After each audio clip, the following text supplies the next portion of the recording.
Hey there kids, it's me, Safari Sam, and today we actually have a very fun specimen for all of you, as well as ill-fitting gloves. We did have a fossil planned for today, and it was like a rough cut of a fossil. One of the more interesting ones, I think, that we would have shown off. Postponing that, we'll probably just do it next time. But for now, we actually have one that we promised forever ago, back in season 2, and just kind of never got to, because a lot of specimens ended up kind of in a storage shed. These gloves don't fit. But today we are looking at a porcupine quill. Yeah, this is the quill of an African porcupine. Very interesting creature. And North America, where this is being filmed, actually has its own porcupine. So, porcupines, as many of you know, are famous specifically for the quills. That's why we don't have a full porcupine. Also, that would have been expensive.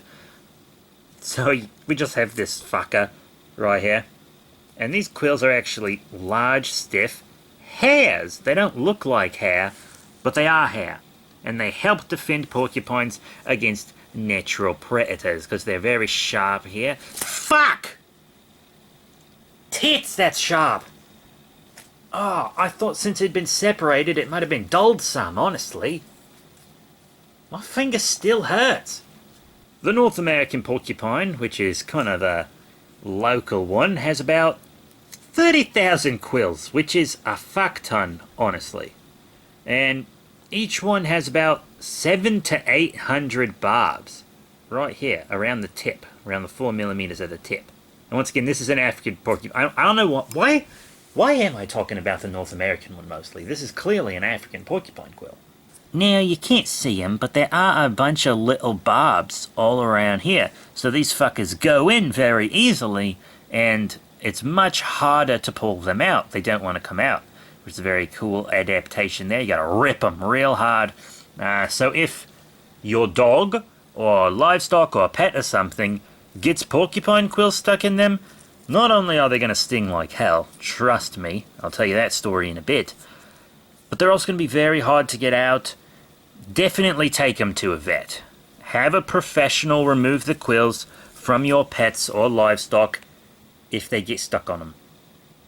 Just have a vet do it. It's what's best for the animal, and it's what's best for you. Maybe not what's best for your wallet, but it's what's best for you and your critter. Now, a lot of people believe that porcupines can shoot their quills at you. That's not true. A lot of people think they're poisonous. That's not true. They hurt like hell, though. That part is true. I actually gathered this quill on one of my many animal-themed adventures. I was in Africa, giving safari to a bunch of rich dentists and politicians' sons. And I was, squatting down by some tracks, trying to show them where some animals went, and upon trying to stand, I fell backwards into some brush. And in that brush was a big fat-ass African porcupine, and I landed ass first on that fucker. Right on the quills. There were dozens of these in my boyish cheeks. A lot of them right in my ass. And those rich fucks just laughed at me. Had to have an African doctor take them out. The doctor laughed at me. Hurt like hell. And I kept this one as kind of a reminder, a bit of a cautionary tale to myself. Because this is specifically the quill that went right up my boy hole. Right in my ass. Yep. This one went straight up the hole, so that was a very unique experience. Doctor said he'd never seen that before. At least I think that's what he said. It all sounded like gobbledygook to me. Well, I can't call other languages gobbledygook? Racist? Anyways, that's it for our video about porcupine quills. This one, it's always going to stay as one of my specimens just because of the unique story. I hate myself. Yeah. Anyways, let's just try to get you a bit of a closer look here. You can see it's got changes in the coloration, some black, some white, much like the zebra. You got the little root here where it came out. Very interesting. If you are going to get a porcupine quill for your own specimen set or collection, make sure that it's recovered humanely. You know, because they can shed these just like we shed our hair. Make sure you have collected shedded ones, or ones that were made, I mean, I guess removed from an animal by a vet would be fine, because that's just the porcupine using it how they're supposed to. Don't go trying to rip them out of porcupines, obviously. If someone's doing that, they belong in prison, or on set here. But that's it. Thank you all very much for your support. Remember to rate, comment, subscribe.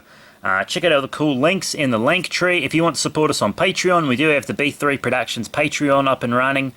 And there's a lot of behind the scenes stuff on there. Closer looks at specimens, also sneak previews of specimens behind the scenes for this and other projects, etc, etc. And we're also maybe trying to raise money to make a feature-length documentary. And if you're interested in that, check out Patreon. So that's it. Thank you all once again for your support. I'll see you all next time.